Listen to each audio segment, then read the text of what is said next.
ಓಂ ಜನ್ಮಾದ್ಯಸ್ಯ ಯತೋನ್ಮಯಾದಿತರತಶ್ಚಾರ್ಥೇಷ್ವಭಿಜ್ಞಸ್ವರಾಟ್ ತೇನೇ ಬ್ರಹ್ಮಹೃದಾಯ ಆದಿಕವಯೇ ಮುಹ್ಯಂತಿ M ಸೂರಯಃ ತೇಜೋವಾರಿಮೃದಾಂ ಯಥಾ ವಿನಿಮಯೋ ಯತ್ರ ತ್ರಿಸರ್ಗೋ ಮೃಷಾ ಧಾಮ್ನಾ ಸ್ವೇನ ಸದಾ ನಿರಸ್ತಕುಹಕಂ ಸತ್ಯಂ ಪರಂ ಧೀಮಹಿ.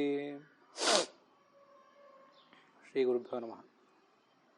ಭಗವಂತ ಮಾಡುವಂಥ ಸೃಷ್ಟಿ ಏನಿದೆ ಅದು ಮೃಷ ಅಂತ ಹೀಗೆ ಶಾಸ್ತ್ರ ವರ್ಣನೆ ಮಾಡಿದೆ. ಮೃಷ ಅಂದರೆ ಸುಳ್ಳು. ಭಗವಂತ ಸುಳ್ಳು ಸೃಷ್ಟಿ ಮಾಡಿದ್ನೇನು? ನಮಗೂ ಒಂದು ಹೀಗೆ ಪ್ರಶ್ನೆ ಬರ್ತದೆ. ಅದಕ್ಕೆ ಅವನು ಸೃಷ್ಟಿ ಮಾಡಿದ್ದು ಸುಳ್ಳಲ್ಲ. ಸೃಷ್ಟಿ ಅವನ ಕೈಯಿಂದ ಆಗಿದ್ದ ಸೃಷ್ಟಿ ಅದು ಸತ್ಯವೇ, ಅದ್ರ ಬಗ್ಗೆ ಏನು ಸಂಶಯ ಇಲ್ಲ. ಆದರೆ ಅದರಿಂದ ಅವನಿಗೇನು ಪ್ರಯೋಜನ ಇಲ್ಲ ಅಂತ ಇಷ್ಟೇ ಅರ್ಥ. ಅದು ನಾವು ಹಿಂದೆ ನೋಡಿದ್ದೇವೆ. ಭಗವಂತನಿಗೇನು ಪ್ರಯೋಜನ ಇಲ್ಲ. ಪ್ರಯೋಜನ ಇರುವುದು ನಮಗೆ.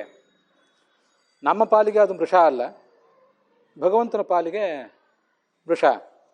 ಮೃಷ ಅಂದರೆ ಸುಳ್ಳು ಕಣ್ಣೀರು ಅಂತ ಭಾಗವತದಲ್ಲಿ ಒಂದು ಮಾತಿದೆ. ಯಶೋದೆ ಅವನು ತನ್ನ ತೊಡೆ ಮೇಲೆ ಕೂಡಿಸ್ಕೊಂಡಿದ್ದು, ಏನೋ ಕೆಲಸ ಮಾಡಿ ಬರ್ತೀನಿ ಅಂತ ಎದ್ದು ಹೋದ್ಲು. ಇವನಿಗೆ ಕೃಷ್ಣನಿಗೆ ಅವಳು ತನ್ನನ್ನು ಅನಾದರ ಮಾಡಿ ಹೋದ್ಲಲ್ಲ ಅಂತ ದುಃಖ ಆಯ್ತು. ಸಿಟ್ಟು ಮಾಡಿ ಸುಮ್ಮನೆ ಕಣ್ಣೀರು ತರಿಸ್ಕೊಂಡ. ನೀವು ದುಃಖ ಆಗಿ ಕಣ್ಣೀರು ಬಂದದ್ದಲ್ಲ, ಸುಮ್ಮನೆ ಕಣ್ಣೀರು ತರಿಸ್ಕೊಂಡ. ಅಲ್ಲಿದ್ದದ್ದು ಒಂದು ಏನೋ ಕೋಲೋ ಮತ್ತೊಂದೇನೋ ತೊಗೊಂಡು ಮೊಸರಿನ ಹಾಲಿನ ಪಾತ್ರೆಯನ್ನು ಒಡೆದು ಅದನ್ನೆಲ್ಲ ಚೆಲ್ಲಿ ತಾನು ತಿಂದು ತನ್ನ ಲೀಲೆಗಳನ್ನು ತೋರಿಸಿದ ಅಂತ ಅಲ್ಲಿ ಕಂಡು ಬರ್ತದೆ. ಅಲ್ಲಿ ಮೃಷಾಶ್ರು ಅಂತ ಭಾಗವತ ಪ್ರಯೋಗ ಮಾಡಿದೆ. ಜನ್ಮಾದ್ಯಸೇತಃ ಅಂತ ಇಲ್ಲೇನು ಮೃಷ ಅಂತ ಶಬ್ದ ಇದೆ. ಭಾಗವತದ ಮೊದಲ ಸ್ಕಂದದ ಮೊದಲ ಅಧ್ಯಾಯದ ಮೊದಲ ಶ್ಲೋಕ. ಅದನ್ನು ವ್ಯಾಖ್ಯಾನಿಸುವಾಗ ಆಚಾರ್ಯರು ಭಾಗವತದ 10ನೇ ಸ್ಕಂದದಲ್ಲಿರುವಂಥ ಮಾತನ್ನೇ ತಗೊಂಡಿದ್ದಾರೆ. ಸುಳ್ಳು ಕಣ್ಣೀರಲ್ಲ, ಕಣ್ಣೀರು ಬಂದದ್ದು ಸತ್ಯನೇ, ಆದರೆ ಕಣ್ಣೀರಿನ ಕಾರಣ ಸುಳ್ಳು. ನಮ್ಮ ಮಕ್ಕಳು ದುಃಖದಿಂದ ಹತ್ತರೆ ಭಗವಂತ ದುಃಖದಿಂದ ಹತ್ತಿಲ್ಲ, ಕೇವಲ ಪ್ರದರ್ಶನ ಮಾಡಿದ್ದಾನಷ್ಟೇ. ಇದನ್ನು ಹೀಗೆ ನಾವು ತಿಳಿದುಕೊಳ್ಬೇಕು. ಇಲ್ಲಿ ಒಂದು ಪ್ರಶ್ನೆ, ಆ ಪ್ರಶ್ನೆ ಬಹಳ ಮಹತ್ವದ್ದು ಅಂತ ನಾವು ತಿಳ್ಕೊಂಡ್ರೆ ಮಹತ್ವದ್ದು, ಅಲ್ಲದೆ ಹೋದರೆ ಬಹಳ ಮಹತ್ವದ್ದೇನಲ್ಲ. ಯಾಕೆ ಹಾಗೆ? ಏನದು? ಒಂದು ದೃಷ್ಟಿಯಿಂದ ಮಹತ್ವದ್ದೇ, ನಮ್ಮ ಜೀವಮಾನದ ಸಾಧನೆಯ ದೃಷ್ಟಿಯಿಂದ ಬಹಳ ಮಹತ್ವದ್ದು. ಯಾವುದೇ ವಿಷಯವನ್ನಾಗಲಿ ಕಿವಿಗಳಿಂದ ಕೇಳಿ ಹಾಗೆ ಬಿಟ್ಟು ಬಿಡ್ತೀವಿ ಅಂತ ಹೊರಟ್ರೆ ಅದೇನು ಅಷ್ಟು ದೊಡ್ಡ ವಿಷಯ ನಮ್ಮ ಮೇಲೆ ಪರಿಣಾಮ ಬೀರಲಿಕ್ಕಿಲ್ಲ. ಆದರೆ ಶಾಸ್ತ್ರದ ವಿಷಯಗಳನ್ನು ಗಮನ ಇಟ್ಟು ಕೇಳಿ ಮನನ ಮಾಡ್ಕೊಳ್ತೀವಿ, ಅದನ್ನು ಜೀವಮಾನದಲ್ಲಿ ಅಳವಡಿಸ್ಕೊಳ್ತೀವಿ ಅಂತ ಹೀಗೆ ಹೋದಾಗ ಅವರಿಗೆ ಈ ಭಗವಂತ ನಮಗಾಗಿ ಸೃಷ್ಟಿ ಮಾಡ್ತಿದ್ದಾನೆ ಅಂದರೆ ಇದರ ಅರ್ಥ ಏನು ಅಂತ ಒಂದು ಗೊಂದಲ ಆಗ್ತದೆ. ಭಗವಂತನಿಗೇನು ಪ್ರಯೋಜನ ಇಲ್ಲ ಅಂತಂದರೆ ನಮಗೆ ಪ್ರಯೋಜನ ಇದೆ ಅಂತಂದರೆ, ಹೌದು ನಮಗಾದರೂ ಎಂಥ ಪ್ರಯೋಜನ ಇದೆ ಅಂತ ಒಬ್ಬರು ಪ್ರಶ್ನೆ ಕೇಳಿದ್ರು ನನ್ನನ್ನು. ಅದಕ್ಕಾಗಿ ಈ ಉತ್ತರ ಹೇಳ್ತಿದ್ದೇನೆ. ಈಗಿಲ್ಲಿ ಮೊದಲ ಶ್ಲೋಕ ನಡೆದಿದೆ, ಎತ್ರ ತ್ರಿಸರ್ಗೋ ಮೃಷ ಅಂತ ಈಗ ಬಂದಿರುವುದರಿಂದ ಈಗ ಅದಕ್ಕೆ ಹೇಳಲಿಕ್ಕೆ ಹೆಚ್ಚು ಕಾಲ ಸೂಕ್ತವಾಗಿದೆ. ಭಗವಂತ ನಮ್ಮನ್ನೆಲ್ಲರನ್ನು ಸೃಷ್ಟಿಸಿದ, ನಾವೆಲ್ಲ ಭಗವಂತನ ಮಕ್ಕಳು, ವಿಷಯ ಸರಿ. ಆದರೆ ನಮ್ಗೆ ಇಷ್ಟೆಲ್ಲ ದುಃಖಗಳು ಬರ್ತಾ ಇವೆ ಅಲ್ಲ. ಪ್ರಶ್ನೆ ಕೇಳಿದವರು ಈ ಥರ ಕೇಳಿದರು. ಇಷ್ಟೆಲ್ಲ ನಾನಾ ಥರದ ದುಃಖಗಳನ್ನಂತೂ ಕಾಣ್ತಾ ಇದ್ದೀವಿ. ಈ ದುಃಖಗಳನ್ನೆಲ್ಲ ನಾವು ಅನುಭವಿಸ್ತಾ ಇರುವುದನ್ನು ನೋಡಿದರೆ ತನ್ನ ಭಕ್ತರನ್ನು, ತನ್ನ ಮಕ್ಕಳನ್ನು ಇಷ್ಟೆಲ್ಲ ದುಃಖಕ್ಕೆ ಈಡು ಮಾಡುವುದಕ್ಕಾಗಿ ಭಗವಂತ ಸೃಷ್ಟಿ ಮಾಡಬೇಕಾಗಿತ್ತ ಅಂತ ಅನಿಸ್ಬಿಡ್ತದೆ ಒಮ್ಮೆ. ಸಾಕಷ್ಟು ಶಾಸ್ತ್ರಾಧ್ಯಯನ ಎಲ್ಲ ಮಾಡಿದವರಿಗೂ ಕೇಳಿದವರಿಗೂ ಎಲ್ಲ ಗೊತ್ತು, ಹೌದು ಇಷ್ಟೆಲ್ಲ ಕಷ್ಟಗಳನ್ನು ಕೊಡ್ತಿದ್ದಾನಲ್ಲ. ನೋಡಿ, ನಮಗೆ ಸ್ವಲ್ಪ ಸ್ವಲ್ಪ ಕಷ್ಟ ಇದೆ, ಅವ್ರು ಯಾರೋ ಇನ್ನೊಬ್ರನ್ನ ನೋಡ್ತಾರೆ, ಅವ್ರಿಗೆ ಅಷ್ಟೆಲ್ಲ ಕಷ್ಟ ಬಂದಿದೆ ನೋಡಿ, ಪಾಪ ಅವ್ರು ಏನು ಮಾಡಿದ್ರು. ಈ ಜನ್ಮದ ಯಾರಿಗೂ ಏನು, ಈ ಜನ್ಮದಷ್ಟೇ ಕಣ್ಣಿಗೆ ಕಾಣ್ತಿರ್ತದೆ. ಈ ಜನ್ಮದ್ದು ನಮಗೂ ನಿಮಗೂ ಇರೋ ಸ್ನೇಹ ಎಷ್ಟು, ಒಡನಾಟ ಎಷ್ಟು. ಈ ಜನ್ಮದಲ್ಲಿ ಬಾಲ್ಯದಲ್ಲಿ ನೀವೇನು ಮಾಡಿದ್ರಿ ಅಂತ ನನಗೇನು ಗೊತ್ತು, ಯೌವನದಲ್ಲಿ ನಾನೇನು ಮಾಡಿದ್ದೆ ಅಂತ ನಿಮಗೇನು ಗೊತ್ತು, ಅಷ್ಟೇನು ಗೊತ್ತಿರೋದಿಲ್ಲ. ಅದಿರಲಿ, ಹಿಂದಿನ ಜನ್ಮದ್ದಂತೂ ನನಗೆ ನೆನಪಿಲ್ಲ, ನಿಮ್ಗೆ ಗೊತ್ತಾಗೋದು ಹೇಗೆ? ನಿಮ್ಮದು ನನಗೆ ಗೊತ್ತಿಲ್ಲ. ಹೀಗೆಲ್ಲ ಇರ್ತದೆ. ಇಂಥ ಎಲ್ಲ ಸ್ಥಿತಿಗಳಲ್ಲಿ ನಮಗೇನೂ ಗೊತ್ತಿಲ್ಲ, ಆದರೂ ನಿಮಗೇನೋ ಕಷ್ಟ ನಷ್ಟಗಳು ಬಂದಾಗ, ಸಂಕಟಗಳು ಬಂದಾಗ, ರೋಗಗಳು ಬಂದಾಗ ನಾನು ಯಾಕೆ ಇವ್ರಿಗೆ ಬಂತು ಹೀಗೆ ಅಂತ ತಿಳ್ಕೊಳ್ತೇನೆ. ಕೆಲವು ಸರಿ ನಿಮ್ಮ ಬಗ್ಗೆ ತಿಳ್ಕೊಳ್ತೇನೆ, ಇನ್ನು ಕೆಲವು ಸರಿ ನನ್ನ ಬಗ್ಗೆನೇ ನನಗೆ ಹೀಗೆ ಆಗಬಾರ್ದಿತ್ತು. ಅನೇಕ ಜನ ತಾವು ಹೇಳಿದ್ದನ್ನೇ, ಈ ಥರ ಜನ ಹೇಳಿದ್ದನ್ನು ನಾನು ಕೇಳಿದ್ದೇನೆ. ನಾನು ಇಷ್ಟೆಲ್ಲ ಧಾರ್ಮಿಕನಾಗಿ ಬದುಕಿದವನು, ಇಷ್ಟು ಪರೋಪಕಾರಿಯಾಗಿ ಬದುಕಿದವನು, ದೇವ್ರು ನನಗೆ ಹೀಗೆ ಮಾಡಬಾರ್ದಿತ್ತು ಅಂತ ತನ್ನ ಬಗ್ಗೆ ಹೇಳಿದವರು ಇದ್ದಾರೆ. ಇನ್ನೊಬ್ಬರ ಬಗ್ಗೆ ಹೇಳಿದ್ರಾದರೂ ಸ್ವಲ್ಪ ಏನೋ ಸಹ್ಯ ಅದ, ನನಗೆ ಹೀಗೆ ಮಾಡಬಾರ್ದಿತ್ತು ಅಂತ ಜನ ಮಾತಾಡ್ಕೊಳ್ಳೋದೆಲ್ಲ ಇದೆ. ಅದು ಬರೀ ಮಾತಿಗಷ್ಟೇ ಸೀಮಿತ ಆದರೆ ದೊಡ್ಡ ದೋಷ ಅಲ್ಲ. ಯಾಕಂದರೆ ದೊಡ್ಡ ದೊಡ್ಡ ಶಾಸ್ತ್ರಜ್ಞರಿಗೂ ಕೂಡ ಏನೇನೋ ಭ್ರಮೆಗಳು ಬರ್ತಿರ್ತವೆ, ಹೋಗ್ತಿರ್ತವೆ. ಆದರೆ ಈ ಪ್ರಶ್ನೆ ಸಾಧನೆಗೆ ತೊಡಕಾಗಬಾರ್ದು. ಅದಕ್ಕಾಗಿ ಸ್ವಲ್ಪ ಇದನ್ನು ಮನನಕ್ಕೆ ಒಳಪಡಿಸಬೇಕು.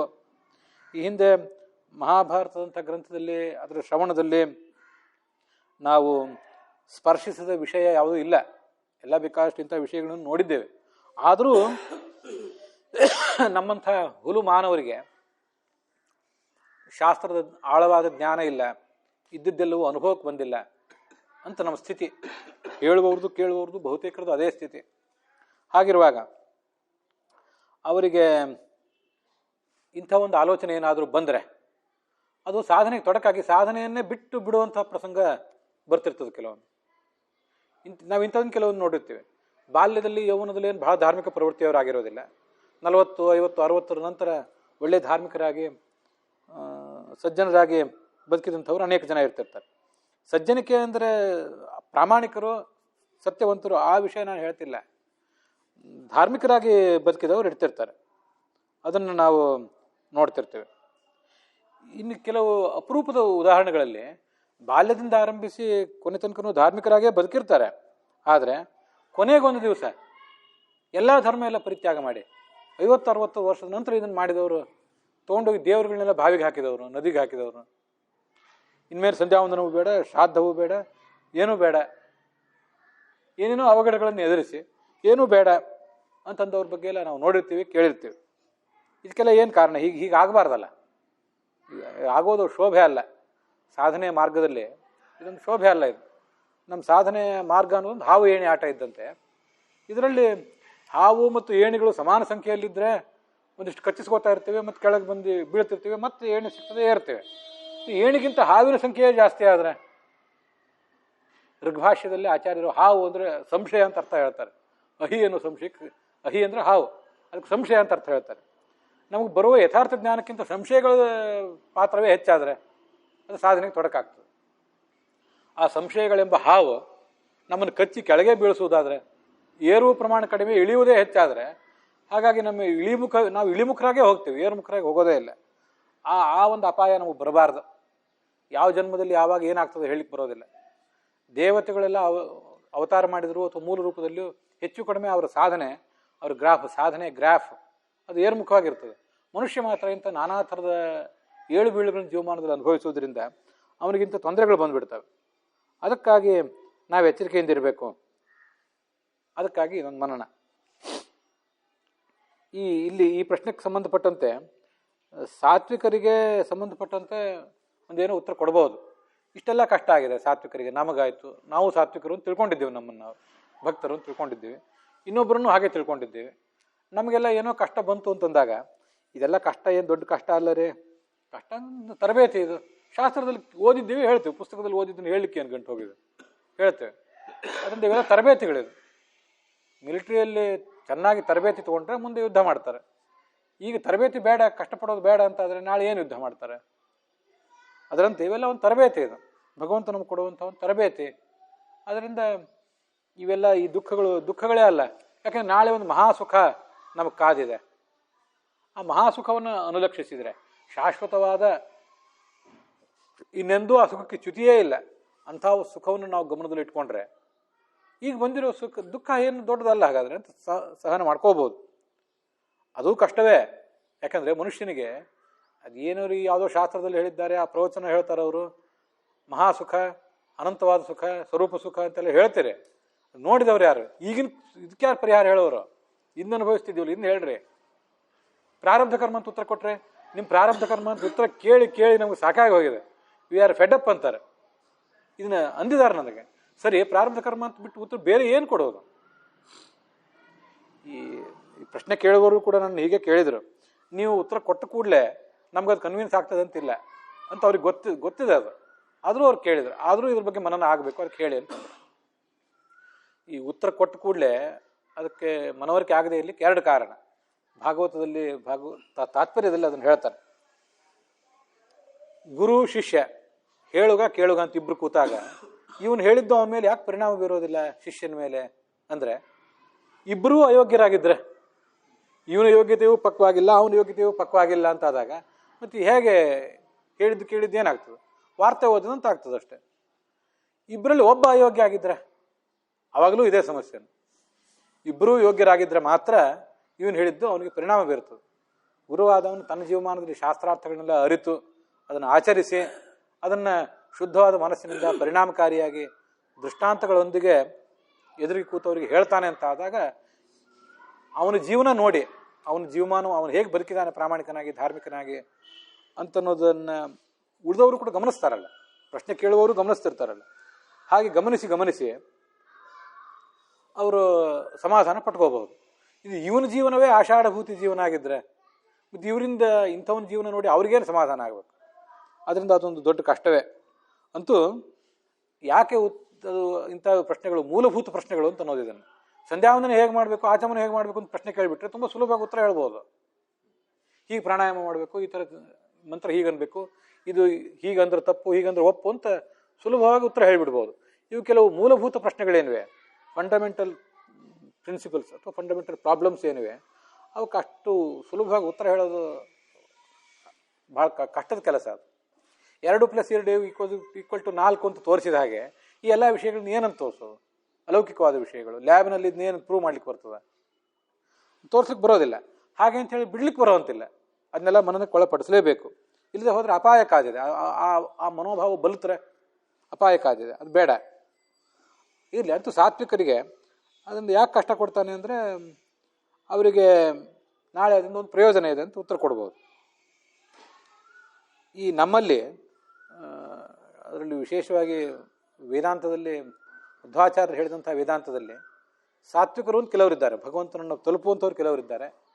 ಭಗವಂತನನ್ನು ಎಂದೂ ತಲುಪದೆ ಸ್ವರ್ಗ ಭೂಮಿ ಹೀಗೆ ಓಡಾಡ್ಕೊಂಡಿರುವಂಥವ್ರು ರಾಜಸರು ಅಂತ ಇನ್ನೊಂದು ವರ್ಗ ಇದೆ. ಅವರಿಗೆ ಮುಕ್ತಿ ಅಂತ ಆಗೋದೇ ಇಲ್ಲ. ಸಂಸಾರಕ್ಕೊಂದು ಮೇಲೆ ಬಂದರೆ ಹೋಗಿ ಮುಂದೆ ಹೀಗೆ ಓಡಾಡ್ತಿರ್ತಾರೆ. ಇದು ಇನ್ನೊಂದು ವರ್ಗ. ಮೂರನೇ ವರ್ಗ ಸೃಷ್ಟಿಗೆ ಬಂದ ಮೇಲೆ ತಮ್ಮ ಪಾಪ ಸಾಧನವನ್ನೆಲ್ಲ ಮಾಡಿಕೊಂಡು ದುರ್ಗತಿಗೆ ಹೋಗಿಬಿಡುವವರು, ಎಂದೂ ಆ ದುರ್ಗತಿಯಿಂದ ಮರಳದೇ ಇರುವವ್ರದ್ದು ಅಂತ ಒಂದು ವರ್ಗ ಇದೆ. ಈ ವರ್ಗಗಳ ಬಗ್ಗೆ ಬೇರೆ ಎಷ್ಟೋ ಜನ ನಮ್ಮಲ್ಲಿನ ಭಾರತೀಯ ವೇದಾಂತದ ಮಾರ್ಗದವರು ಇದನ್ನು ಒಪ್ಕೊಂಡಿಲ್ಲ. ಶಾಶ್ವತವಾದ ನರಕ ಅಂತಿಲ್ಲ, ತಾತ್ಕಾಲಿಕವಾದ ನರಕ ಇದೆ. ನರಕಕ್ಕೆ ಹೋಗ್ತಾರೆ, ಮತ್ತೆ ಸದ್ಗತಿ ಪಡಿತಾರೆ. ಎಲ್ಲ ಜನರು ಕೂಡ ಅಪವಾದ ಇಲ್ಲದಂತೆ ಪ್ರತಿಯೊಬ್ಬ ವ್ಯಕ್ತಿಯೂ ಕೂಡ ಭಗವಂತನನ್ನು ತಲುಪ್ತಾನೆ ಅಂತ ಹೇಳುವವರು ಕೆಲವರಿದ್ದಾರೆ. ಇನ್ನು ಕೆಲವು ಬೇರೆ ಮತಗಳಲ್ಲಿ, ಕ್ರಿಶ್ಚಿಯಾನಿಟಿ, ಇಸ್ಲಾಂ ಅಂಥ ಮತಗಳಲ್ಲಿ ಶಾಶ್ವತವಾಗಿ ನರಕಕ್ಕೆ ಹೋಗುವವರ, ದುರ್ಗತಿಗೆ ಹೋಗುವವರ ಬಗ್ಗೆ ವರ್ಣನೆ ಇದೆ. ಅಂತೂ ಇದ್ರ ಬಗ್ಗೆ ಒಂದು ಪ್ರಶ್ನೆ ಬರ್ತದಲ್ಲ, ಭಗವಂತನ ಭಕ್ತರಿಗಾದರೆ ಈಗ ಆಗ್ತಿರೋ ಕಷ್ಟಗಳು ತರಬೇತಿ ಅಂತ ತಿಳ್ಕೊಂಡ್ಬಿಡ್ಬೋದು. ನಾಳೆ ಅವನಿಗೆ ಮಹಾಸುಖ ಕಾದಿದೆ. ಆದರೆ ತಾಮಸರಿಗೆ ಏನು ತರಬೇತಿ? ಯಾಕಂದ್ರೆ ನಾಳೆ ಅವ್ರಿಗೇನು ಸುಖ ಸಿಗೋದಿದೆ? ಸುಖದ ಪ್ರಶ್ನವೇ ಇಲ್ವಲ್ಲ. ಆದ್ದರಿಂದ ಅವರಿಗೆ ಇಂಥವೆಲ್ಲ ಕಷ್ಟಗಳನ್ನು ಕೊಟ್ಟಿದ್ದರಿಂದ ಏನು ಲಾಭ? ಭಗವಂತನಿಗೆ ಲಾಭ ಇಲ್ಲ ಅಂತಂದ್ರಿ. ಭಗವಂತನಿಗೆ ಸಾತ್ವಿಕರಿಗೆ ಏನು ಮಾಡಿದರೂ ಲಾಭ ಇಲ್ಲ, ರಾಜಸರಿಗೆ ಏನು ಮಾಡಿದರೂ ಲಾಭ ಇಲ್ಲ, ತಾಮಸರಿಗೆ ಏನು ಮಾಡಿದರೂ ಲಾಭ ಇಲ್ಲ. ಆದರೆ ತಾಮಸರಿಗೆ ಇಂಥ ಕಷ್ಟ ಕೊಡೋದನ್ನಾದ್ರೂ ತಪ್ತದಲ್ಲ. ಈ ಒಂದು ಪ್ರಶ್ನೆ ಕಳೆದ 30-35 ವರ್ಷದಿಂದಲೂ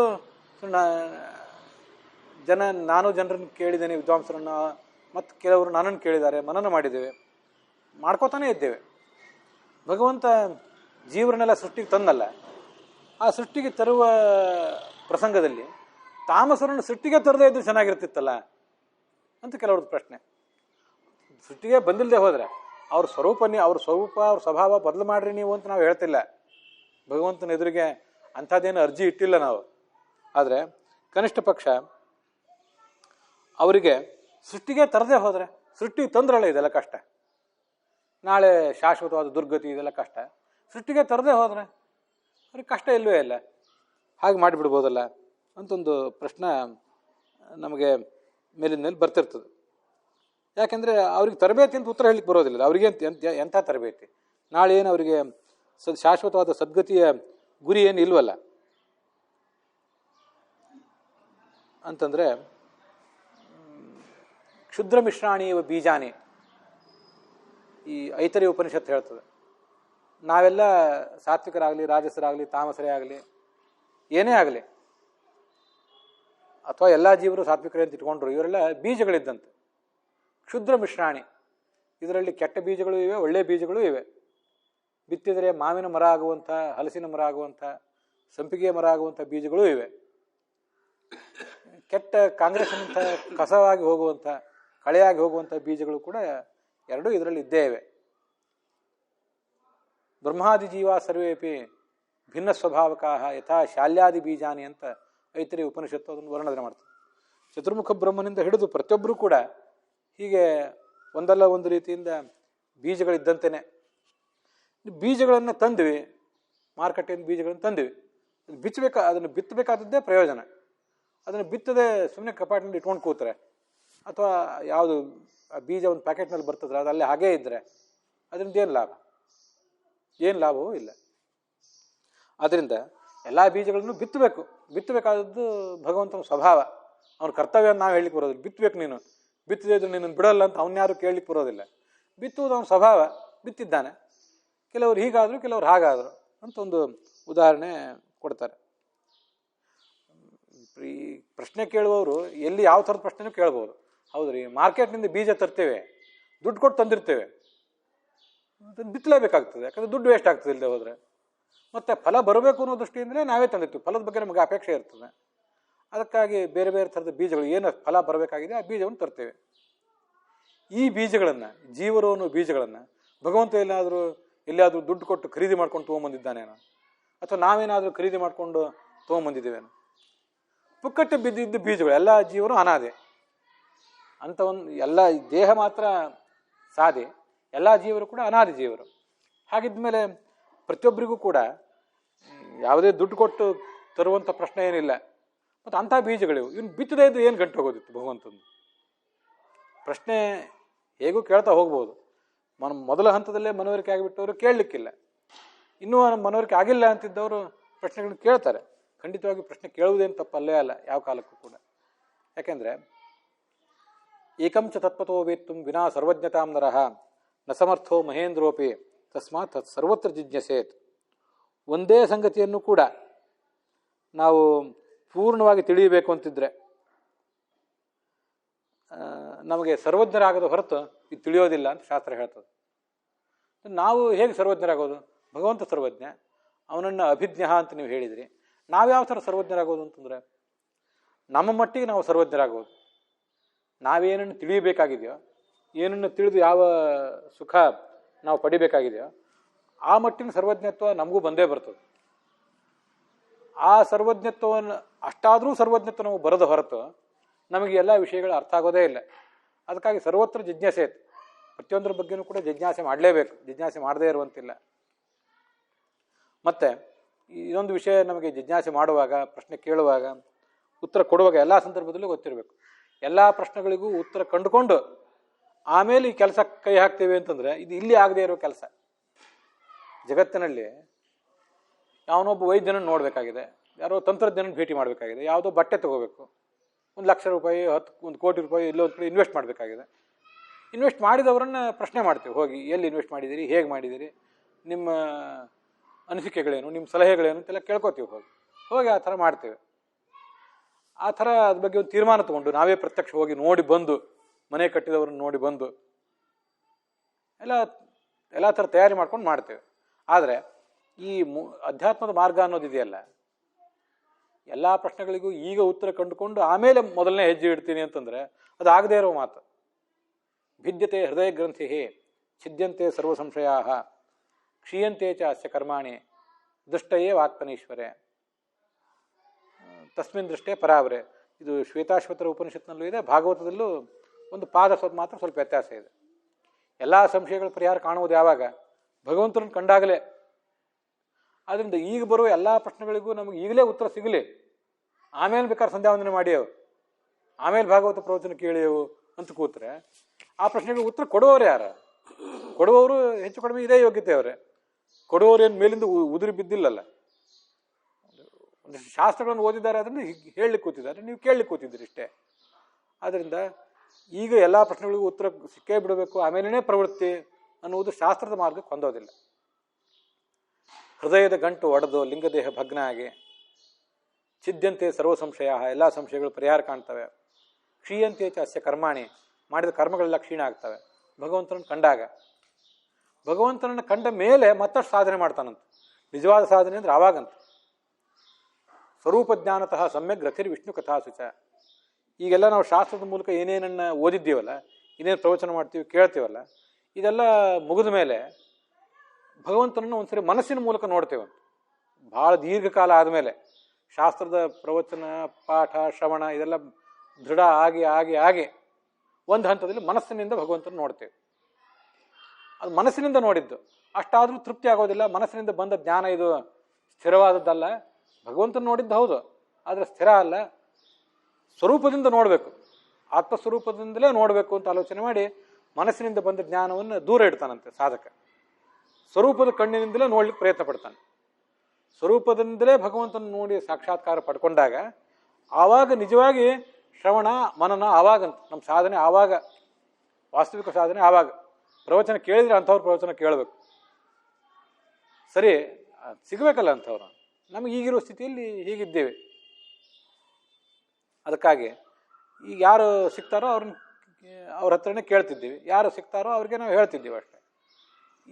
ಹೀಗೆ ನಿಜವಾದ ಶ್ರವಣ ನಿಜವಾದ ಸಾಧನೆ ಅನ್ನೋದು ಭಗವಂತನನ್ನು ಕಣ್ಣಾರಿ ಕಂಡ ಮೇಲೆ ಮತ್ತೆಷ್ಟೋ ಕಾಲ ಆದಮೇಲೆ ಮುಂದೆ ಭಗವಂತನನ್ನು ತಲುಪ್ತಾನೆ ಜೀವ, ಭಗವಂತನ ಪಾದವನ್ನು ತಲುಪ್ತಾನೆ. ಹೀಗೆ ಶಾಸ್ತ್ರ ಹೇಳಿದೆ. ಆದ್ದರಿಂದ ಎಲ್ಲ ಸಂಶಯಗಳು ಈಗ ಪರಿಹಾರ ಆಗಬೇಕು ಅಂತ ನಾವು ಆಲೋಚನೆ ಮಾಡಲಿಕ್ಕೆ ಸಾಧ್ಯ ಇಲ್ಲ. ಅವು ಎಲ್ಲ ಸಂಶಯಗಳು ಪರಿಹಾರ ಕಾಣುವುದು ಕ್ರಮವಾಗಿ ಆಗಬೇಕಷ್ಟೆ. ಅದರಿಂದ ಏನಂತ ಈಗ ನಾವು ಏನು ತಿಳ್ಕೊಬೇಕಾದ್ರೆ ಅದನ್ನು ಹೇಳಿ. ಈಗೇನಾದರೂ ಒಂದು ಸಮಾಧಾನ ಆಗಬೇಕಲ್ಲ. ಇಲ್ಲಿ ಸಾಧಕರು ಎರಡು ಥರ ಇರ್ತಾರೆ. ಭಗವದ್ಗೀತೆ ಅದನ್ನು ಹೇಳಿದೆ. ಚತುರ್ವಿಧ ಭಜಂತೆ ಮಾಂ ಜನಾ ಸುಕೃತಿರ್ವರ್ಜುನ ಆರ್ತೋ ಜಿಜ್ಞಾಸುರ ಅರ್ಥಾರ್ಥಿ ಜ್ಞಾನೀಚ ಭರತರ್ಷಭ ಅಂತ.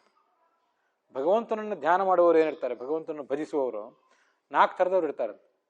ಅವರೆಲ್ಲರೂ ಸುಕೃತಿಗಳೇ, ಪುಣ್ಯಶಾಲಿಗಳೇ. ಯಾಕಂದ್ರೆ ಭಗವಂತನ ಧ್ಯಾನ ಮಾಡ್ತಿದ್ದಾರಲ್ಲ, ಬಿಟ್ಟಿಲ್ಲಲ್ಲ. ಅದನ್ನು ಬಿಟ್ಟು ಓಡಿ ಹೋದವ್ರ ಪೈಕಿ ಓಡಿ ಹೋದವರೇ ಬಹಳ ಇದ್ದಾಗ, ಪ್ರಾರಂಭ ಮಾಡಿದವರೇ ಬಹಳ ಮಂದಿ, ಪ್ರಾರಂಭನೇ ಮಾಡಿಲ್ಲ ಎಷ್ಟೋ ಮಂದಿ, ಮಾಡಿದ ಮೇಲೆ ಬಿಟ್ಟು ಓಡಿ ಹೋದವರು ಮತ್ತೆಷ್ಟೋ ಮಂದಿ. ಅಂಥದ್ರಲ್ಲಿ ಇವರು ಮುಂದುವರೆಸಿದ್ದಾರಲ್ಲ, ಇವರು ಪುಣ್ಯಶಾಲಿಗಳೇ. ಅವ್ರು ಯಾರು? ಆರ್ತಃ, ಒಂದು ದುಃಖಾರ್ಥ, ಭಯಾನಕವಾದ ದುಃಖಗಳಿಂದ, ಸಂಸಾರದ ರೋಗಗಳಿಂದ, ಕಷ್ಟ ಕಾರ್ಪಣ್ಯಗಳಿಂದ ಸಂಕಟಪಟ್ಟು ತನ್ನ ದುಃಖ ಅಥವಾ ಇನ್ನೊಬ್ಬರ ದುಃಖನೂ ಆಗ್ಬೋದು, ತನ್ನದೇ ಅಂತೇನಿಲ್ಲ, ಅವನು ಭಗವಂತನ ಕಡೆ ಮುಖ ಮಾಡ್ತಾನೆ. ಸಂಕಟ ಬಂದಾಗ ವೆಂಕಟರಮಣ ಅಂತ ಅವನ ಕಡೆ ಮುಖ ಮಾಡ್ತಾನೆ. ಜಿಜ್ಞಾಸು, ಇನ್ನು ಕೆಲವನಿಗೆ, ಇನ್ನು ಮತ್ತೊಬ್ಬನಿಗೆ ಸಂಕಟ ಏನಾಗಿಲ್ಲ, ಅಂತ ದೊಡ್ಡ ದುಃಖ ಏನಾಗಿಲ್ಲ, ಆದರೆ ಜಿಜ್ಞಾಸೆ, ಭಗವಂತ ಯಾಕೆ ಹೀಗೆ, ಹಾಗೆ ಯಾಕೆ ಅಂತೆಲ್ಲ ತಿಳ್ಕೋಬೇಕು ಅಂತ ಅವನಿಗೆ ಜಿಜ್ಞಾಸೆ. ಪ್ರತಿಯೊಂದರ ಬಗ್ಗೆನೂ ಜಿಜ್ಞಾಸೆ. ಅವನು ಭಗವಂತನನ್ನು ಭಜಿಸ್ತಾನೆ. ಗುರುಗಳ ಪ್ರತೀಕದಲ್ಲಿ ಭಗವಂತನನ್ನು ಭಜಿಸ್ತಾನೆ. ಗುರುಗಳ ಮೂಲಕ, ಶಾಸ್ತ್ರಗಳ ಮೂಲಕ ಭಗವಂತನನ್ನು ಅರಿಯುವ ಪ್ರಯತ್ನ ಮಾಡ್ತಾನೆ. ಮೂರನೇವನ ಅರ್ಥಾರ್ಥಿ. ಅವನಿಗೆ ದುಡ್ಡು ಬೇಕಾಗಿರ್ತದೆ, ದುಡ್ಡು, ಭೋಗ, ವಿಲಾಸ. ಅದಕ್ಕಾಗಿ ಅವ್ರಿವ್ರನ್ನ ಯಾಕೆ ಕೇಳಬೇಕು? ಬೇಡಿದರೆ ಒಡೆಯನೇ ಬೇಡುವೆ ಅಂತೇಳಿ ಭಗವಂತನಿಗೆ ಬೆನ್ನು ಹತ್ತಿರ್ತಾನೆ. ಇವರು ಸಾಧನೆ ಹಂತದಲ್ಲಿದ್ದವ್ರು, ಇನ್ನೂ ಸಾಧನೆ ಮಾಡದೇ ಇದ್ದವ್ರು, ಇವರು ಜ್ಞಾನಿಗಳಾಗಿಲ್ಲ. ಈ 3 ಜನ ಇಂಥವ್ರು. ಇನ್ನೊಬ್ಬ ಇದ್ದಾನೆ, ಅವನು ಜ್ಞಾನದ ಶಿಖರವನ್ನು ಏರಿ ಬಿಟ್ಟಿದ್ದಾನೆ ಈಗಾಗಲೇ. ಜ್ಞಾನೀಚ ಭರತರ್ಷಭ, ಜ್ಞಾನದ ಶಿಖರವನ್ನು ಏರಿ ಬಿಟ್ಟಿದ್ದಾನೆ, ಅವನು ಭಗವಂತನನ್ನು ಆರಾಧನೆ ಮಾಡ್ತಾ ಇದ್ದಾನೆ. ಈ 4 ಜನರಲ್ಲಿ ಈಗಾಗಲೇ ಜ್ಞಾನದ ಶಿಖರವನ್ನು ಯಾರು ಏರಿದ್ದಾನೆ ಅವನು ನನಗೆ ಬಹಳ ಪ್ರಿಯ ಅಂತಾನೆ ಕೃಷ್ಣ. ಆದ್ದರಿಂದ ಸಂಸಾರದ ಸಂಕಷ್ಟಗಳಿಗೆ ಅಂಜಿ ಇದನ್ನು ತಪ್ಪಿಸ್ಕೋಬೇಕು ಅಂತ ಪ್ರಯತ್ನ ಪಟ್ಟವರು ಭಗವಂತನ ಹೇಗೆ ಆರಾಧನೆ ಮಾಡ್ತಾರೋ, ಧರ್ಮದ ಅಧ್ಯಾತ್ಮದ ಮಾರ್ಗ ಹಿಡಿತಾರೋ, ಹಾಗೆ ಜಿಜ್ಞಾಸುಗಳು ಕೂಡ ಭಗವಂತನ ಮಾರ್ಗವನ್ನು ಹಿಡಿತಾರೆ, ಭಗವಂತನ ಧ್ಯಾನಿಸ್ತಾರೆ. ಅವ್ರ ಈ ಜಿಜ್ಞಾಸುಗಳಿಗೆಲ್ಲ ಪರಿಹಾರ ಕಂಡುಕೊಳ್ಬೇಕಾದ್ದು ಅವ್ರದ್ದು ಕರ್ತವ್ಯ ಅಂತ ಪ್ರಸಂಗ ಬಂದರೆ ಆ ಜಿಜ್ಞಾಸುಗಳಿಗೆ ತಕ್ಕ ಮಟ್ಟಿನ ಪರಿಹಾರ ಒದಗಿಸುವುದು ನಮ್ಮ ಕರ್ತವ್ಯವೂ ಹೌದು. ಅದಕ್ಕಾಗಿ ಅದನ್ನು ಮಾಡಲೇಬೇಕು.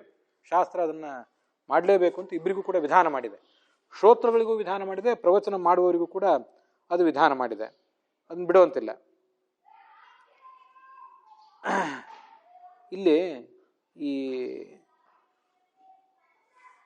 ನಮಗೊಂದು ಪ್ರಯೋಜನ ಅಂತ ಹೇಳಿದ್ರಲ್ಲ, ಸಾತ್ವಿಕರಿಗೆ ಪ್ರಯೋಜನ ಅಂದರೆ ನಾಳೆ ಮುಕ್ತಿ ಸಿಗೋದ್ರಿಂದ ಈಗ ಎಷ್ಟಾದರೂ ಕಷ್ಟ ಆದರೂ ಅಡ್ಡಿ ಇಲ್ಲ, ಹೇಗೂ ಶಾಶ್ವತವಾದ ಸುಖ ಸಿಗೋದಿದೆಯಲ್ಲ, ಎಷ್ಟು ಬೇಕಾದ್ರೆ ಕಷ್ಟ ಸಿಕ್ಕರೂ ತೊಂದರೆ ಇಲ್ಲ. ಆದರೆ ತಾಮಸರ ಕಷ್ಟ ಅದಕ್ಕೇನು ಪ್ರಯೋಜನ ಅಂತ ಒಂದು ಪ್ರಶ್ನೆ ಇತ್ತಲ್ಲ. ಮುಖ್ಯವಾಗಿ ನಾವು ಇಲ್ಲಿ ವಿಚಾರ ಮಾಡಬೇಕಾದದ್ದು ತಾಮಸರು ಅವ್ರದ್ದೇನು ಗತಿ ಅಂತ ನೀವು ವಿಚಾರ ಮಾಡಬೇಕಾಗಿಲ್ಲ. ನಿಮ್ಮ ಬಗ್ಗೆ ನೀವು ವಿಚಾರ ಮಾಡ್ಕೊಳ್ರಿ ಸಾಕು. ಇಷ್ಟಾದ್ರೂ ವಿಚಾರ ಮಾಡಬೇಕು ಅಂತ ಅನಿಸಿದರೆ ಭಗವಂತನ ಸ್ವಭಾವ ಅಂತ ವಿಚಾರ ಮಾಡಿ ಅಷ್ಟೆ. ಇವೆಲ್ಲವನ್ನೂ ಕೂಡ ಈಗಿನ ಹಂತದಲ್ಲಿ, ನಾವಿರುವ ಹಂತದಲ್ಲಿ 2 + 2 = 4 ಅನ್ನುವಂತೆ ಸ್ಪಷ್ಟವಾಗಿ ನಿರೂಪಿಸಲಿಕ್ಕೆ ಸಾಧ್ಯ ಆಗೋದಿಲ್ಲ. ಶಾಸ್ತ್ರೀಯ ವಿಷಯ ಆದ್ದರಿಂದ ನಾನು ಅನೇಕ ಸರಿ ಅಂದ್ಕೊಳ್ಳೋದಿದೆ, ಶಾಸ್ತ್ರೀಯ ವಿಷಯಗಳ ಆ ಕಡೆ ಇರಲಿ, ಅಧ್ಯಾತ್ಮದ ವಿಷಯಗಳ ಆ ಕಡೆ ಇರಲಿ, ಲೌಕಿಕ ವಿಷಯಗಳೇನಾದರೂ ಕೂಡ ಪೂರ್ಣವಾಗಿ ಮನವರಿಕೆ ಮಾಡ್ಕೊಳ್ಳಿಕ್ಕೆ ನಮಗಾಗ್ತದೇನೋ. ಒಂದು ಕಾನೂನನ್ನು ನಮಗೆ ಸರಿಯಾಗಿ ಅರ್ಥ ಮಾಡ್ಕೊಳ್ಳಿಕ್ಕೆ ಆಗ್ತದೇನೋ. ಒಂದು ಕಾನೂನಿನ ಬಗ್ಗೆ ನ್ಯಾಯವಾದಿಗಳು, ನ್ಯಾಯಾಧೀಶರೆಲ್ಲ ಎಷ್ಟು ಥರದ ಇಂಟರ್ಪ್ರಿಟೇಷನ್ಗಳು ಕೊಟ್ಕೊಂಡು ವ್ಯಾಖ್ಯಾನ ಮಾಡ್ತಿರ್ತಾರೆ. ಮುಗಿಯೋದು ಯಾವಾಗ? ಲೌಕಿಕ ವಿಷಯಗಳೇ ನಮ್ಗೆ ಅರ್ಥ ಆಗೋದಿಲ್ಲ. ಅಂಥ ವ್ಯಾಜ್ಯಗಳು, ಸಮಸ್ಯೆಗಳು ತೀರ್ಮಾನ ಆಗಲಿಕ್ಕೆ ವರ್ಷಗಟ್ಟಲೆ ತಗೋತಿರ್ತಾರೆ. ಮತ್ತು ಹಾಗಿದ್ದಾಗ ಒಂದು ಅಧ್ಯಾತ್ಮದ ಸಮಸ್ಯೆ, ಇದು ಅಧ್ಯಾತ್ಮದ ವ್ಯಾಜ್ಯ, ಇದು ಭಗವಂತನ ಎದುರಿಗೆ ತೊಗೊಂಡೋಗಿ ಇಟ್ಟಿದ್ದೇವೆ ಇದನ್ನು. ಅದಕ್ಕೆ ಸಹಜವಾಗಿ ಅದೆಷ್ಟೋ ವರ್ಷಗಳು, ಬಹೂನಾಂ ಜನ್ಮನಾಮಂತೆ ಭಗವದ್ಗೀತೆ ಹೇಳಿದಂತೆ 100 ಜನ್ಮಗಳು ಬರಬೇಕು, ಆಗ ಜ್ಞಾನ ನಮಗಾಗ್ತದೆ. ಅದಾದಮೇಲೆ ಮತ್ತು 100 ಜನ್ಮಗಳಾದಮೇಲೆ ಅವನನ್ನು ತಲುಪ್ತೇವೆ ಅಂತ ಶಾಸ್ತ್ರ ಅದನ್ನು ವರ್ಣನೆ ಮಾಡ್ತದೆ. ಅದರಿಂದ ಸಹಜವಾಗಿ ಭಗವಂತನನ್ನ ಮೊರೆ ಹೋಗಬೇಕಷ್ಟೆ. ಅಲ್ಲಿ ಅವನು ಏನು ಹೇಳ್ತಾನೆ, ದೇವಸ್ಯೈಷ ಸ್ವಭಾವೋಯಂ ಕ್ರೀಡಾರ್ಥಂ ಸೃಷ್ಟಿರಿತ್ಯನ್ಯೇ ಭೋಗಾರ್ಥಮಿತಿ ಚಾಪರೆ ದೇವಸ್ಯೈಷ ಸ್ವಭಾವೋಯಂ ಆಪ್ತಕಾಮಸ್ಯ ಕಾಸ್ಪೃಹ ಅಂತ ಒಂದು ಮಾತು ಉಪನಿಷತ್ತುಗಳಲ್ಲಿ ಬರ್ತದೆ. ಇದು ಅವನ ಆಪ್ತಕಾಮ, ಅವನು ಭಗವಂತ ಆಪ್ತಕಾಮ, ಎಲ್ಲವನ್ನೂ ಪಡ್ಕೊಂಡಾಗಿದೆ, ಅವನಿಗೆ ಯಾವ ಅಪೇಕ್ಷೆಯೂ ಇಲ್ಲ, ತನಗಾಗಬೇಕಾದದ್ದೇನೂ ಇಲ್ಲ. ನಾನವಾಪ್ತಮವಾಪ್ತವ್ಯಂ ವರ್ತಯೇವಚ ಕರ್ಮಣಿ, ಇನ್ಯಾವುದೋ ಸಿಕ್ಕಿಲ್ಲ, ಇನ್ನು ಸಿಗಬೇಕಾಗಿದೆ, ಅದಕ್ಕಾಗಿ ಪ್ರಯತ್ನ ಪಡಬೇಕಾಗಿದೆ ಅಂತಿಲ್ಲ. ಅಷ್ಟಾದರೂ ಕರ್ಮ ಮಾತ್ರ ನಾನು ಮಾಡ್ತಾನೇ ಇದ್ದೇನೆ ಅಂತ ಭಗವದ್ಗೀತೆಯಲ್ಲಿ ಕೃಷ್ಣ ಅರ್ಜುನನಿಗೆ ಹೇಳ್ತಾನೆ.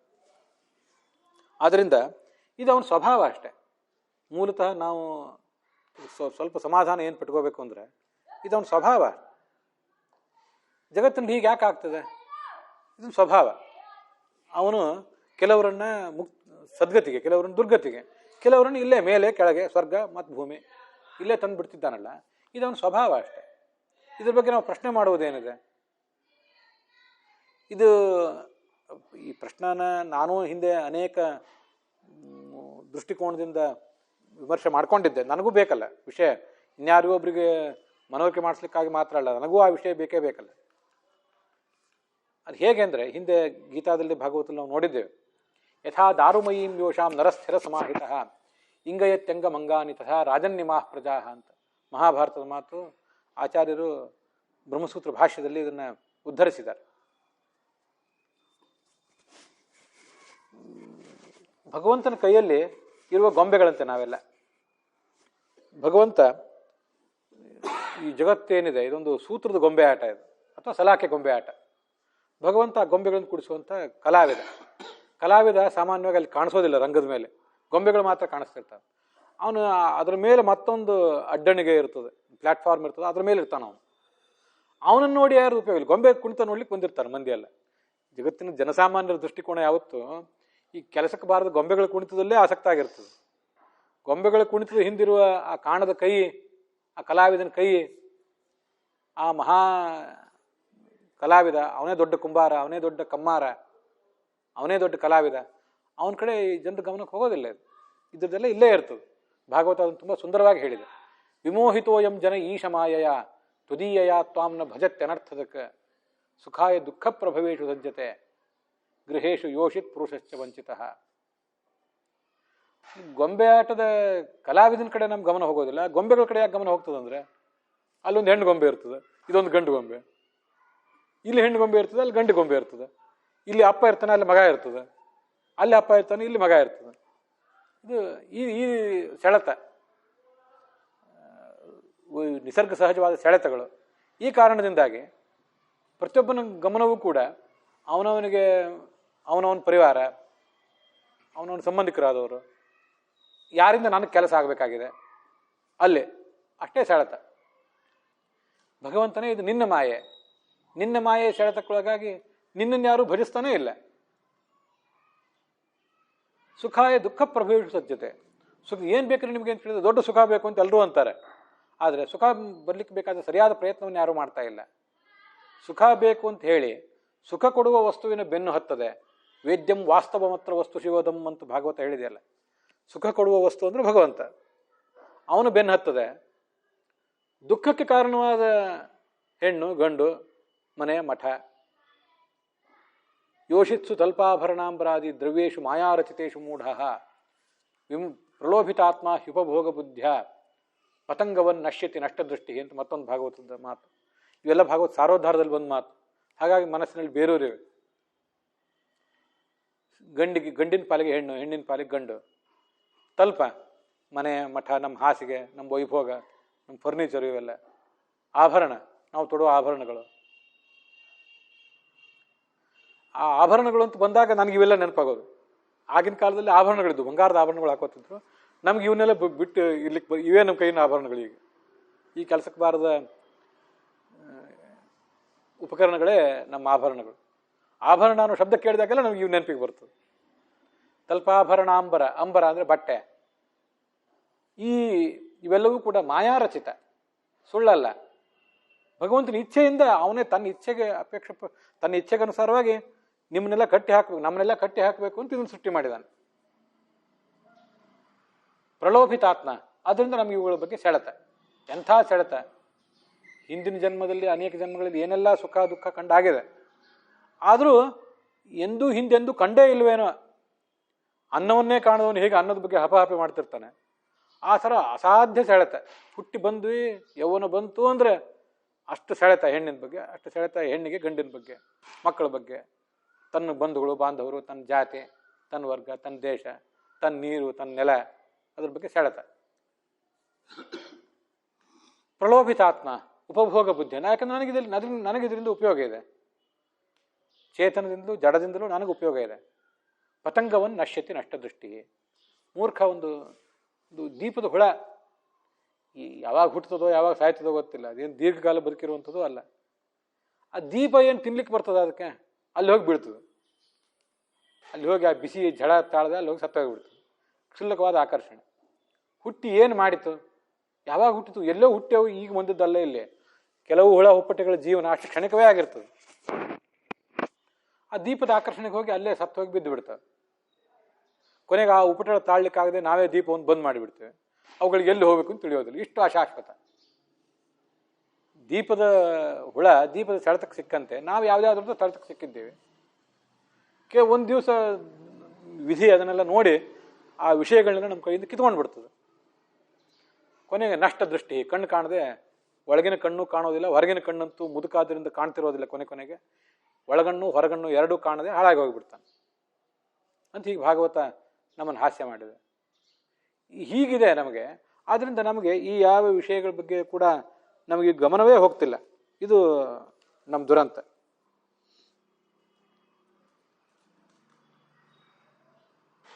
ಆದ್ರಿಂದಲೇ ಅದು ಅವನ ಸ್ವಭಾವ. ಇದು ಭಗವಂತ ನಮ್ಮನ್ನು ಹೀಗೆ ಮಾಡಿದ್ದಾನೆ. ಇಲ್ಲಿ ನಾ ಕೇಳಿದ್ ಗೊಂಬೆ ಉದಾಹರಣೆ ಕೊಟ್ಟನಲ್ಲ. ಗೊಂಬೆ ಉದಾಹರಣೆ ಯಾಕೆ ಕೊಟ್ಟೆ ಅಂದರೆ, ಗೊಂಬೆ ಆಡಿಸುವವನ ಕೈಯಲ್ಲಿ ಒಂದು ರಾಜ ಗೊಂಬೆ ಇದೆ, ಒಂದು ರಾಣಿ ಗೊಂಬೆ ಇದೆ, ಒಂದು ಮಂತ್ರಿ ಇದೆ, ಒಂದು ಸೇನಾಪತಿ ಇದೆ, ಒಂದು ಸೈನಿಕರಿದ್ದಾರೆ, ಶತ್ರುಗಳು ಅಲ್ಲೇ ಯುದ್ಧ ಎಲ್ಲ ಇದೆ. ಅಲ್ಲಿ ಒಬ್ಬ ಸನ್ಯಾಸಿನೂ ಬರ್ತಾನೆ, ಇದ್ರೆ ಋಷಿನೂ ಬರ್ತಾನೆ.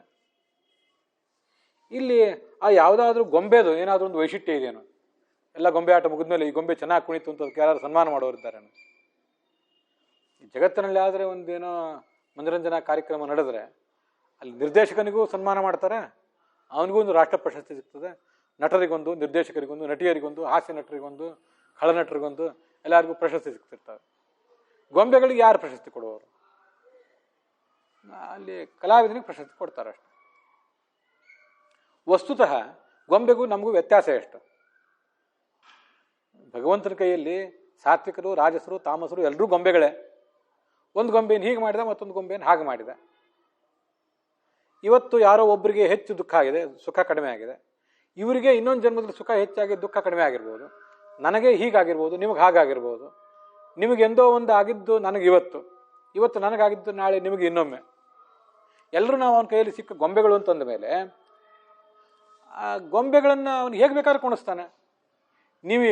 ಪ್ರಶ್ನೆ, ನಮ್ಮ ಕೈಯಲ್ಲಿ ಆಳು ಕಾಳುಗಳು ಇರ್ತಾರಲ್ಲ, ಆಳು ಕಾಳುಗಳು ನಾವೇನಾದ್ರು ಹಿಂಸೆ ಕೊಟ್ಟರೆ ನ್ಯಾಯಾಲಯ, ಪೊಲೀಸ್ ವ್ಯವಸ್ಥೆ ಅವ್ರು ನಮ್ಮನಿಂದ ಕಟಕಟೆಗೆ ಎಳಿತಾರೆ. ಇವ್ರು ಯಾಕೆ ನೀವು ಹಿಂಸೆ ಮಾಡಿದಿರಿ?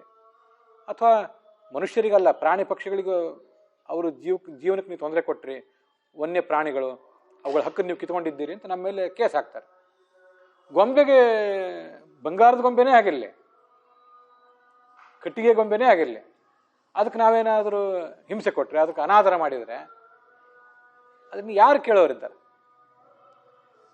ಕೇಳಿದ್ರೆ ಅದು ಹಾಸ್ಯಾಸ್ಪದ. ಹಾಗೆ ಭಗವಂತನ ಕೈಯಲ್ಲಿರೋ ಗೊಂಬೆಗಳು ನಾವು, ಏನು ವ್ಯತ್ಯಾಸ ಇದೆ? ಗೊಂಬೆಗೆ ಇಲ್ಲದೆ ಇರುವ ಹೆಗ್ಗಳಿಕೆ ನಮಗೇನಿದೆ? ಜ್ಞಾನ ಇದೆ. ಹೌದು, ಆ ಜ್ಞಾನವನ್ನು ಸಂಪಾದನೆ ಮಾಡಿದ್ರು ನಮ್ಮದೇನು ಹೆಗ್ಗಳಿಕೆ ಇದೆ? ಭಗವಂತ ಕೊಟ್ಟ ಇದೆ ಅಷ್ಟೇ. ಕಲಾವಿದ ಯಾವುದೋ ಗೊಂಬೆಗೊಂದು ಬಂಗಾರ ಸರ ತೊಡಿಸಿದ, ಇನ್ನೊಂದು ಗೊಂಬೆ ಭಿಕ್ಷುಕನ ಪಾತ್ರ ಮಾಡಬೇಕಾಗಿತ್ತು, ಅದಕ್ಕೆ ಯಾವುದೋ ಹರಕು ಬಟ್ಟೆ ತೊಡಿಸಿದ. ಅವೇನಾದ್ರು ಪುಣ್ಯ ಮಾಡಿವೆ ಆ ಗೊಂಬೆಗಳು? ಇವನು ಎಲ್ಲವೂ ಇವನಿಗೆ ಪ್ರಾರಬ್ಧ ಕರ್ಮ ಇದೆ, ಪ್ರಾರಬ್ಧ ಕರ್ಮಕ್ಕೆ ಅನುಸಾರವಾಗಿ ನಡೀತದೆ ಅಂತ ಒಂದು ವಿಷಯ ಬೇರೆ. ಆದರೆ ನಿಮ್ದ್ರಲ್ಲಿ ಹೆಗ್ಗಳಿಕೆ ಏನು? ಒಬ್ರು ಯಾರೋ ಜ್ಞಾನ ಗಳಿಸಿದ್ದಾರೆ, ಪ್ರವಚನ ಮಾಡ್ತಿದ್ದಾರೆ, ಇನ್ನೊಬ್ರು ಅದನ್ನು ಕೇಳ್ತಿದ್ದಾರೆ ಅಂದರೆ, ಜ್ಞಾನ ಗಳಿಸಿದವರು ಅಹಂಕಾರ ಪಡುವಷ್ಟು ಹೆಗ್ಗಳಿಕೆ ಏನಿದೆ? ಯಾವ ಜ್ಞಾನ ಬರಬೇಕಾದ್ರೂ ಪೂರ್ವಜನ್ಮ ಸಂಸ್ಕಾರ ಬೇಕು, ಯಾವ ಸ್ಥಾನಮಾನ ಬರಬೇಕಾದ್ರೂ ಪೂರ್ವಜನ್ಮ ಸಂಸ್ಕಾರ ಬೇಕು, ಅದೆಲ್ಲ ವಿಷಯ ಬೇರೆ. ಹೆಗ್ಗಳಿಕೆ, ಅಹಂಕಾರ ಪಡುವಷ್ಟು ದೊಡ್ಡದೇನದ? ಏನೂ ಇಲ್ವಲ್ಲ. ಭಗವಂತ ಹೀಗೆ ಇಟ್ಟಿದ್ದಾನೆ ಇವತ್ತು ನಮ್ಮನ್ನ, ಹೀಗಿದ್ದೀವಿ, ಇಟ್ಟಂಗೆ ಇರುವೇನೋ ಹರಿಯೇ. ನಿಮ್ಮನ್ನು ಹಾಗಿಟ್ಟಿದ್ದು, ನಿಮ್ಮಂತೆ ನನ್ನನ್ನು ಇಟ್ಟಿಲ್ಲ, ನನ್ನಂತೆ ನಿಮ್ಮನ್ನು ಇಟ್ಟಿಲ್ಲ, ಬೇರೆ ಬೇರೆ ಪಾತ್ರಗಳನ್ನು ಕೊಟ್ಟಿದ್ದಾನಷ್ಟೇ ಇಲ್ಲಿ. ಹಾಗಾದ್ರೆ ಅವನನ್ನು ಕೇಳುವುದಕ್ಕೆ ಏನು ಅರ್ಥ ಇದೆ?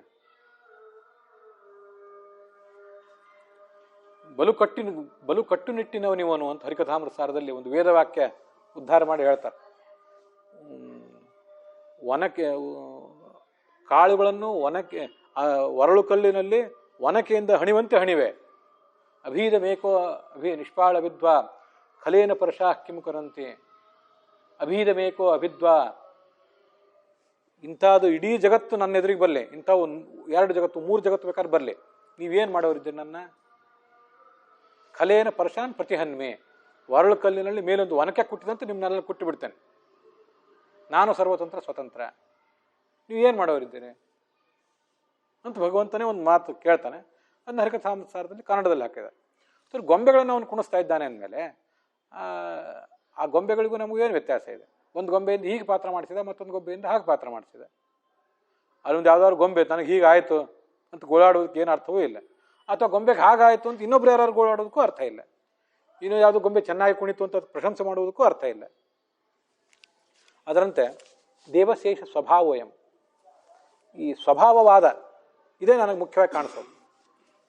ಉಳಿದೆಲ್ಲ ಉತ್ತರಗಳು ಭಗವಂತ ಸೃಷ್ಟಿಯಿಂದ, ಪಾಲನಾ ನಾಶದಿಂದ, ಸೃಷ್ಟಿಯಾದಿ ಅಷ್ಟ ಇದೆಯಲ್ಲ, ಅದರಿಂದ ಭಗವಂತನಿಗೇನು ಪ್ರಯೋಜನ ಇಲ್ಲ, ನಮಗೆ ಪ್ರಯೋಜನ ಇದೆ. ಹೌದು, ಈ ಪ್ರಯೋಜನ ನಮಗೆ ಭಗವಂತನ ಭಕ್ತರಾದವರಿಗೆ, ನಮಗೆ ಅನ್ನೋದಕ್ಕಿಂತ ಭಗವಂತನ ಭಕ್ತರಾದವರಿಗೆ ಆ ಪ್ರಯೋಜನ ಬೇಕಾಗಿದೆ. ಪ್ರಯೋಜನ ಆದಾಗ ಸಂತೋಷ ಪಡ್ತಾರೆ. ದುಷ್ಟರಿಗೆ ಅವರಿಗೆ ದುರ್ಗತಿ ಸಿಕ್ಕಾಗ ಅವರು ದುಃಖ ಪಡ್ತಾರೆ. ದುಃಖ ಪಡಬೇಕಾದದ್ದೇ ಅವರ ಸ್ವರೂಪದಲ್ಲಿರ್ತದೆ. ಅವರು ಅಂಥ ತಪ್ಪುಗಳನ್ನು ಮಾಡ್ತಾರೆ, ಅದೆಲ್ಲ ವಿಷಯ ಸರಿ. ಅಂತೂ ಇವನು ರಾಜಸನೂ ಗೊಂಬೆ, ತಾಮಸನೂ ಗೊಂಬೆ ಅಂತ ಅನ್ನೋದನ್ನು ಲೆಕ್ಕದಲ್ಲಿ ಇಟ್ಕೊಂಡ್ರೆ ಆವಾಗ ಭಗವಂತನ ಸ್ವಭಾವವೇ ಇದಕ್ಕೆಲ್ಲ ಕಾರಣ. ಭಗವಂತ ಹೀಗೆ ಮಾಡಿಸ್ತಿದ್ದಾನೆ ಅಂತ ಅರ್ಥ ಮಾಡ್ಕೊಳ್ಳೋದನ್ನ ಬಿಟ್ಟರೆ ಬೇರೆ ಏನೂ ಇಲ್ಲ. ತಾತ್ಪರ್ಯ ನಿರ್ಣಯದಲ್ಲಿ ಆಚಾರ್ಯರನ್ನು ಹೇಳ್ತಾರೆ, ಇನ್ನು ಪ್ರಳಯ ಕಳೆಯಿತು, ಸೃಷ್ಟಿ ಮಾಡ್ತೇನೆ. ಯಾಕೆ ಮಾಡ್ತೇನೆ ಅಂದರೆ, ಸ್ವಯಂ ವಿಹಾರಯ ಮೇ ತನುಭೃತ್ ಸ್ವಭಾವ ಸಂಭೂತಯೇ ಭೂತಿ ಕೃದೇವ ಭೂತ್ಯಾಹ. ಇಲ್ಲಿರೋರು 3 ಜನ ಜಗತ್ತಿನಲ್ಲಿ. ಒಬ್ಬ ಪರಮಾತ್ಮ, ಅವನ ನಂತರ ಲಕ್ಷ್ಮಿ, ಇನ್ನಂತರ ಜೀವರು. ನನಗೆ ಇದೇನು ಸೃಷ್ಟಿಯಿಂದ ನನಗೇನು ಲಾಭ ಅಂದರೆ, ನನಗಿದು ವಿಹಾರ ನಾನು ಹೇಗೂ ಮಾಡ್ತೇನೆ, ನೀವು ಯಾರು ಕೇಳೋರು ಅಂತ ಹೇಳಿದಂಗದು. ಭೂತಿ ಕೃದೇವ ಭೂತ್ಯಾಹ, ಭೂತಿ ಅಂದರೆ ಲಕ್ಷ್ಮಿ, ಮಹಾವಿಭೂತಿ ಅಥವಾ ಭೂತಿ ಅಂದರೆ ಲಕ್ಷ್ಮಿ. ಅವಳಿಗೇನು ಅಂದರೆ, ಅವಳು ಆ ಪ್ರಕೃತಿಯ ಅಭಿಮಾನಿನಿಯಾಗಿ ನಾನಾ ರೂಪಗಳನ್ನು ತಳಿತಾ ಹೋದ್ಲಲ್ಲ. ಗಂಡಿನ ದೇಹದಲ್ಲೂ ಅವಳೇ ಇದ್ದಾಳೆ, ಇದು ಪ್ರಕೃತಿಯಿಂದ.